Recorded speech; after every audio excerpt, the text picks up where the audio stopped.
देखिए, मंदिर परिसर में जो उस वक़्त का जो नज़ारा था, अगर उसकी बात कहें तो मैं ये मान के चलती हूँ कि एज़ अ पुलिस ऑफ़िसर हम सब की जो 35-36 साल की जो सर्विस करियर होता है, उससे बहुत कम ऐसे मौके आते हैं जब आप एक्चुअली इस तरह के एक सिचुएशन में आपको आ करके और फिर स्थिति को नियंत्रण करके आपको एक आम जनजीवन का ना सिर्फ आपको सुरक्षा का एहसास दिलाना है, बल्कि उनको सुरक्षित रखना भी है और उनको लेकर के भी जाना है आगे।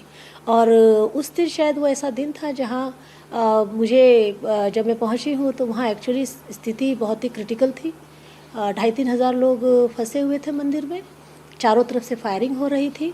हमारी फोर्स वहाँ पर थी मौजूद, पर वो इतनी संख्या में नहीं थी कि इतने लार्ज स्केल जो एक घेरा करके तीनों तरफ से पहाड़ के ऊपर से जो फायरिंग जिस तरह से आ रही थी, उससे वो निकाल करके सुरक्षित उनको लेके जाते थे, क्योंकि एग्ज़िट का सिर्फ एक ही तरफ से रास्ता था।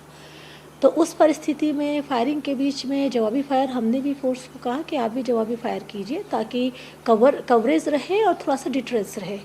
और जब शाम होने लगी और फायरिंग नहीं रुकी और लोगों में काफ़ी परेशानी हुई, तो देखिए, एक तरह से आप फंस जाते हो तो आपको घबराहट होती है, और उनको फिर तसल्ली देना, उनको एक सुरक्षा का एक भरोसा दिलाना कि हम आपके साथ हैं और हम आपको सुरक्षित निकालेंगे, उसका प्रयास किए जा रहे थे। लेकिन जब लगा कि अंधेरा हो रहा है और अब स्थिति ख़राब हो सकती है, तो शाम के टाइम में 6 सवा 6 के बाद हमने फैसला किया कि इनको टुकड़ियाँ बना करके, क्योंकि जो क्राउड के ऊपर फायर करते थे, सिंगल पे नहीं, क्राउड पे करते थे, कि वहाँ पॉसिबिलिटी डैमेज की ज़्यादा होती क्राउड के ऊपर। तो क्राउड के ऊपर फायर को नज़र रखते हुए फिर हमने उनको डिवाइड किया गया, पहले महिला और बच्चों को, बाद में बुज़ुर्गों को, और फिर जो जवान बच्चे हैं। इस तरह से हमने डिसाइड किया।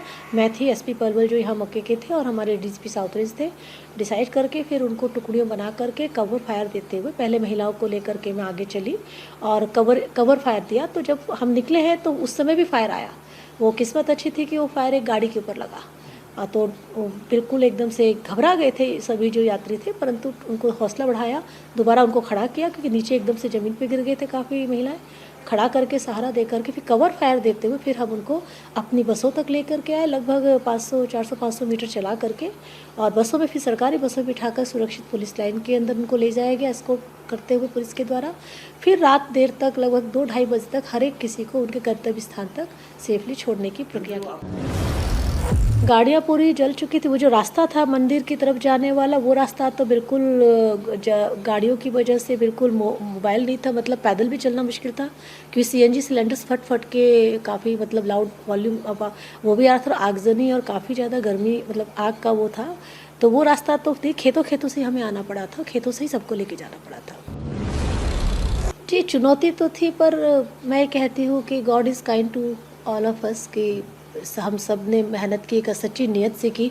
हरियाणा पुलिस ऐसे ओकेशन पे हमेशा उभर के आती है, और ये हरियाणा पुलिस प्रतिबद्ध है, और हमने उस दिन अपनी उस प्रतिबद्धता को सार्थक किया। देखिए, उस समय जो परिस्थिति अंदर की थी, वहाँ पर तो इस लोगों का हौसला बढ़ाना, उनको तसल्ली देना, और उनका मतलब, और इस पर खासतौर से महिलाएं थी जो उनकी परिस्थिति थी, महिला बच्चे बहुत घबराए हुए थे। तो उस समय तो एक माइंड में सिर्फ एक ही बात थी कि किस तरह से इनको सेफली निकाला जाए।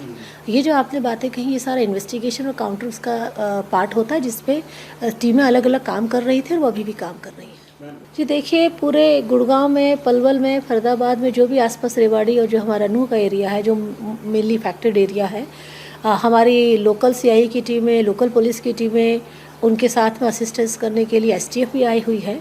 तो अलग अलग टीमें बना करके और हर जगह पे रेड की जा रही। एग्जैक्ट फिगर इस समय देना उचित नहीं होगा, परंतु मैं इतना आश्वासन दे सकती हूँ कि अच्छी खासी टीमें हैं जो इनमें लगी हुई हैं, और हमारा जो उच्च अधिकारियों का और हमारे इवन सीएम साहब और हमारे एचएम साहब का भी क्लियर इंस्ट्रक्शन है कि इसमें जो है दंगाई चाहे कोई भी है, सख्त से सख्त एक्शन लेना है।